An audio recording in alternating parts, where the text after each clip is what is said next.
नमस्कार, मैं धीरेन्द्र कुमार, आप देख रहे हैं द बुद्धिस्ट टाइम्स टीवी। इस वक्त महाबोधि मुक्ति आंदोलन, ब्राह्मण मुक्ति आंदोलन जो बिहार के दो महान बौद्ध गया में चल रहा है।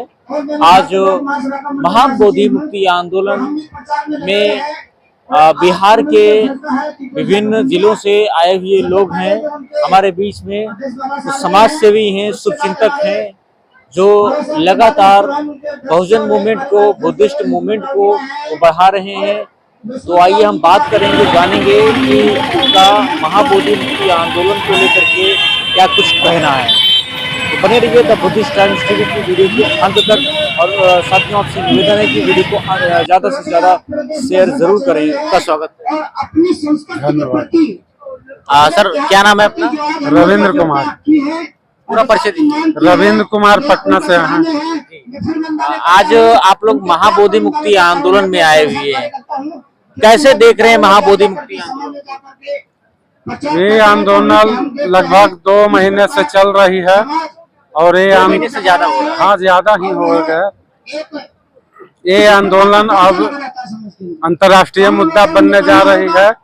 अब इस आंदोलन विश्व के अलग अलग सभी देशों में लगभग शुरुआत होना चालू हो गया है और हमारे देश के प्रधानमंत्री पर इस आंदोलन के विरुद्ध उन पर दबाव पड़ने वाला है और आने वाला समय में उनको ये बीटी एक्ट रद्द करके इस महाबोधि बिहार को मुक्त करना ही होगा।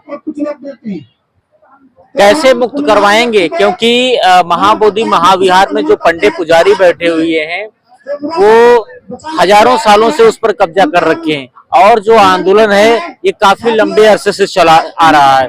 आज यह तीसरा आंदोलन है। क्या लगता है कि जो आजादी की मांग कर रहे बौद्ध बैठे हैं, क्या वाकई में आजादी मिलेगी? आजादी तो मिलेगी, हमें उम्मीद है। इसी उम्मीद के साथ लोग बैठे हुए हैं। सर, क्या नाम है आपका? मैं बुद्धा धम्म परिषद से कुमार जैनेन्द्र प्रसाद राष्ट्रीय महासचिव हूँ और ये लगातार मैं मीडिया पर देखते रहता हूँ। लगभग 64 दिन से ये कार्यक्रम धरना प्रदर्शन का चल रहा है। ये केवल भारत में ही नहीं बल्कि पूरे विश्व का ये धरना स्थल का विस्तार हो चुका है। क्योंकि बुद्ध जब बोध गया में ज्ञान प्राप्त किए थे तो पैदल चलकर पूरे वर्ल्ड में इन्होंने फैला दिया। और ये प्रधानमंत्री जी जो हैं, जब भी विदेश जाते हैं तो कहते हैं कि हम बुद्ध की धरती से आए, और जब बाहर से जब फिर अपने देश में आते हैं तो शायद लगता है उनका माइंड कन्वर्ट हो जाता है, भूल जाते हैं कि जिस बुद्ध की धरती का नाम लेके हम विदेश से आए हैं और वहीं फिर आकर अपने भारत के लोगों पर जो है ना अत्याचार वाली बातें करते हैं। तो प्रधानमंत्री जी को इतनी समझ में आनी चाहिए कि भारत में जो डॉक्टर भीमराव अंबेडकर जी का लिखा हुआ संविधान जब 1950 में लागू हुआ, उससे पहले जो भी नियम थे उस सारे के सारे निरस्त होते हैं। लेकिन पता नहीं बीटी एक्ट 49 का है, उनको रद्द कर देना चाहिए। चल रहा है। हाँ, रद्द कर देना चाहिए। वो आज भी चल रहा है जो असंवैधानिक रूप से है। तो प्रधानमंत्री जी को इस पर विचार करना चाहिए, गृह मंत्री जी को भी विचार करना चाहिए। और एक चीज और भी हम जानते हैं, जब अंग्रेजों का शासन था तो नारायण मेघा जी लोखंडे ने 10 बरस आंदोलन किया था, तब जाके रविवार की छुट्टी मिली थी। ये लगता आंदोलन भी लंबी चलेगी, तब जाके उनके कान पर जू रहेंगे। ऐसे अभी तक उनको समझ में नहीं आ रही है।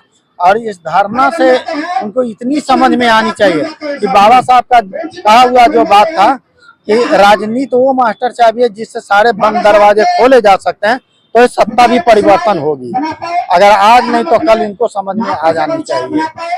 हाँ सर, क्या नाम है सर आपका? हीरालाल राम। कहाँ से हैं? आरा से। आरा, पटना। कैसे देख रहे हैं पूरे आंदोलन को? ये आंदोलन जब आज लगभग 2 महीने से ज्यादा हो गया, 64 दिन हो गया है और धीरे धीरे कार्रवाई इसकी बढ़ती जा रही है। आने वाले कुछ ही समय में यह तब्दील हो करके और ये जिस डिमांड के लिए जैसे महाबोधि महाविहार को मुक्त कराने की बात हो रही है, तो बहुत अब निकट समय आ गया है कि अब ये इससे मुक्त हो जाएगा। ये इस रूप में मैं देख रहा हूँ। अच्छा, ये जो महाबोधि महाविहार के अंदर जो शिवलिंग और गणेश और जो 5 पांडव बना रखे हैं, क्या यह जो जैसे कि अभी इन्होंने इनके जो हिंदू धर्म के मंदिर होते हैं, स्थल होते हैं, ये बौद्धों का विहार है, तो जो हिंदू मंदिर होते हैं उनमें बुद्ध की मूर्ति नहीं होती है, तो बुद्ध विहार में ये हिंदू देवी देवताओं की मूर्ति को आप कैसे देख रहे हैं? ये तो ये लोगों का अपना एक मिशन के तहत ये लोग अपना इसको दबाने के लिए, इसको कुचलने के लिए, इसको समाप्त करने के लिए इस षड्यंत्र के तहत इन लोगों ने बैठा के रखा है। और ये जब तक नहीं हटेगा तब तक यह संघर्ष चलता रहेगा। बड़ा षड्यंत्र चल रहा है, बहुत बड़ा षड्यंत्र चल रहा है।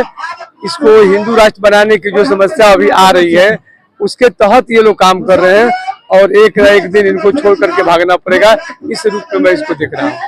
अभी हाल ही में जो अंबेडकर जयंती मनाई गई, अंबेडकर जयंती के दिन दलितों को जिंदा जला दिया गया।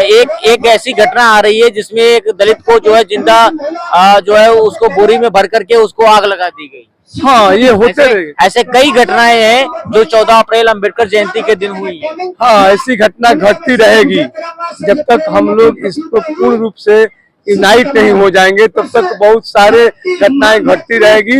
ये अभी रुकने वाला नहीं है, क्योंकि जैसे जैसे ये संघर्ष आगे बढ़ेगा उनकी बौखलाहट बढ़ती जाएगी और उस बौखलाहट का नतीजा होगा कि उन्होंने अस्त्र शस्त्र जो भी उनके पास इसको कुचलने का, कुचक्र करने का जो भी उनके पास अस्त्र होगा उसका ये प्रयोग करेंगे और इसको दबाने की ये भरपूर कोशिश करेंगे। इसलिए हमें घबराना नहीं है।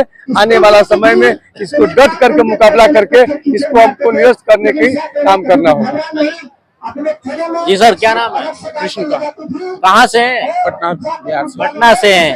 आज महाबोधि मुक्ति आंदोलन का 64वां दिन है, 16 अप्रैल है और आज के दिन इस महाबोधि मुक्ति आंदोलन जो ब्राह्मण मुक्ति आंदोलन है, इसको गुजरात से स्वयं सेवक दल, स्वयं सैनिक दल के हजारों सैनिक यहाँ पर आए और आपके MLA सतीश दास भी है और बीच के भी कई नेता है और अभी हाल ही में बाबा साहब के पौत्र प्रकाश अंबेडकर जी कुछ ही देर में आने वाले हैं। कैसे देख रहे हैं पूरे आंदोलन?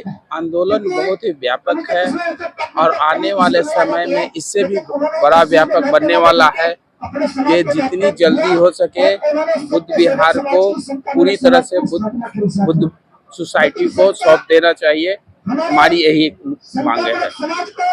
कैसे देख रहे हैं कि जब एक तरफ जो महाबोधि महाविहार जो बौद्धों का है उस पर ब्राह्मणों का पूरी तरीके से कब्जा है, जो चीवरधारी लोग बैठे हैं वो भी अबौद्ध लोग बैठे हैं, तो कैसी उम्मीद आप रखते हैं कि बौद्धों को महाबोधि महाविहार सौंप दिया जाएगा ब्राह्मणों के ही द्वारा? जबकि एक तरफ जो सरकार में बैठे हुए लोग हैं वो भी मनवादी ही है। जब तक ये जिस तरह का संघर्ष होगा, बिना संघर्ष के हुए कुछ नहीं हुआ है। हमारा देश जब आजाद हुआ था, आजाद करने के लिए बहुत सारे लोगों ने कुर्बानी दी, तभी जाकर ये देश आजाद हुआ। इसी तरह से आज ये बुद्ध विहार है, हमारा संघर्ष है ये। और जगदेव बाबू ने एक कहावत कही थी कि पहली पीढ़ी मारी जाएगी, दूसरी पीढ़ी जेल जाएगी, तीसरी पीढ़ी राज करेगी। तो ये आपकी ये दूसरी पीढ़ी के या पहली पीढ़ी जो भी है बुद्ध विहार के लिए आदमी लगा हुआ है, लड़ रहा है।